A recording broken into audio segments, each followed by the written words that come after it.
Hello everyone, and welcome back to our channel. Today we are going to talk about another active learning method that you can use in your classes. This method is storytelling. So before we get into what the method is, let's have a look at the name itself. The name indicates that this method is all about telling stories.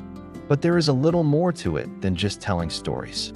So storytelling, it is a narrative-based teaching approach.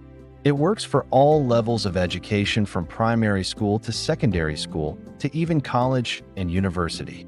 In this method, teacher or students share stories to convey meaning. There is no specific way of doing it. You can do it in small groups or in pairs. You can do it as a one-off activity, or you can make it a regular feature of your lessons. The beauty of this method is that it can be used across all subject areas. It doesn't matter if you teach math or science or social studies or language arts. The storytelling approach can be adapted to suit any subject. Now, I'm sure most of you have heard of show not tell. This active learning strategy is very similar to show not tell. The difference between the two is that in show not tell the emphasis is on actions, while in storytelling the focus is on narratives. So now let's see how you can use storytelling as an active learning method in your classroom. I will give you some steps, and then I will also illustrate how it can work in a real-life classroom scenario.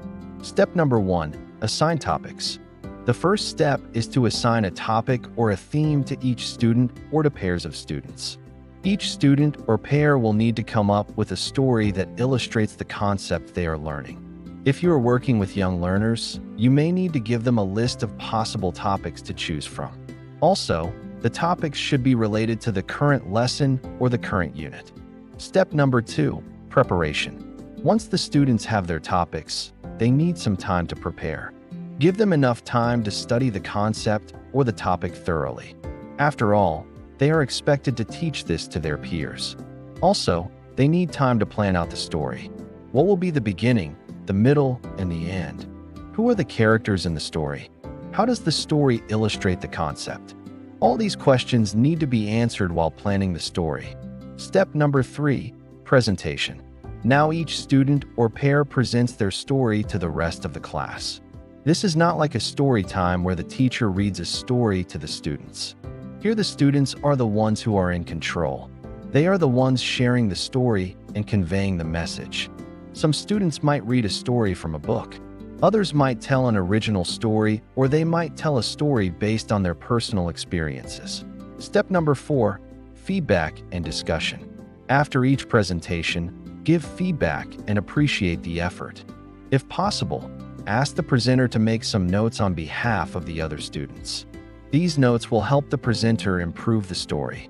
Then facilitate a discussion where the students can ask questions to each other. What did you learn from the story?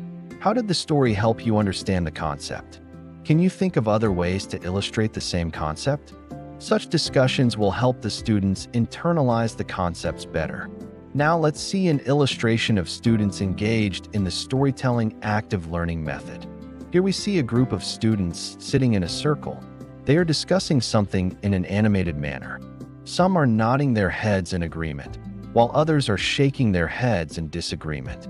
One student is standing up and holding up a colorful picture book for everyone to see. The student is explaining the moral of the story to the rest of the class.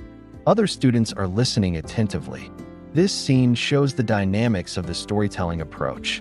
The classroom is not a place where the teacher just lectures and the students just listen.